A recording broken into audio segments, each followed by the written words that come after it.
One evening, we found my mother on the bathroom floor, and we rushed her to the hospital. She was diagnosed at the age of 35 as a diabetic. As a result, she was in a diabetic coma for more than a month, and she had one of her kidneys removed. At that time, I was 10 years old, and this was the beginning stages of a long-term battle of my mother's health. My mother lived for over 17 years with diabetes, battling obesity, as well as high blood pressure. In 2004, 3 days after my grandmother's funeral, my mother suffered from a massive heart attack. As a result of many complications, she was placed on dialysis. My mother was strong enough to be released from the hospital and was able to see me graduate from graduate school. Watching my mother go through this process of being on dialysis for many years had a major impact on my family. Originally, when my mother was placed on dialysis, I encouraged her to be placed on the kidney transplant list. She refused.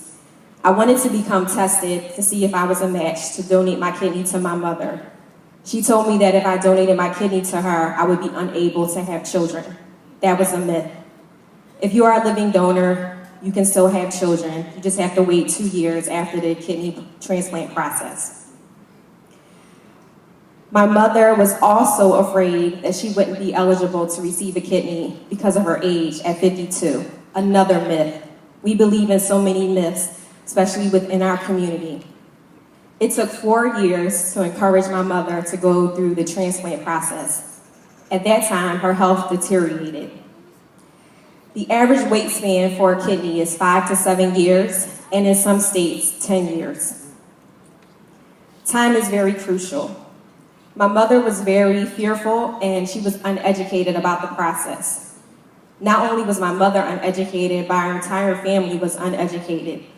As a young adult, I was very misinformed about the transplant process. I believed my mother's perspective about the transplant process, and I did not educate myself.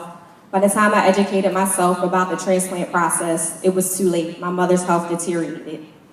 In 2009, my mom passed away of end-stage renal kidney failure, being on dialysis for 5.5 years. As a result, I started my own nonprofit in 2011 in honor of my mother, the Marion Kidney Foundation, to raise awareness about kidney disease and prevention in the community, and to promote organ donation, and to raise money for dialysis patients.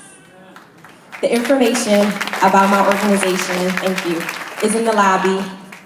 You'll find it in the lobby.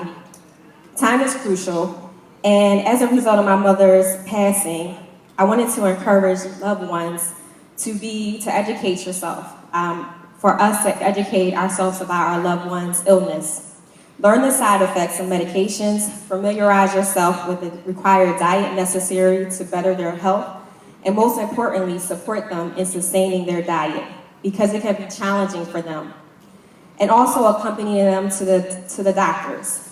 Diabetes is very prevalent in the African American Latino community, and the long-term effect can impact your kidneys and turn into kidney disease. If you notice, within our communities, dialysis centers are being built rapidly within our community due to the high need. If you have a loved one who becomes sick, please encourage them to be placed on the transplant list, go through the screening process, encourage your family members to get tested and see if they would be willing to be a donor. This can decrease the time of your loved one's wait list to receive a kidney. In scripture, in James 2:26, it reminds us that faith without works is dead. So I encourage you to be proactive about your health as well as the health of your loved ones. Consider the gift of life and say yes. Thank you.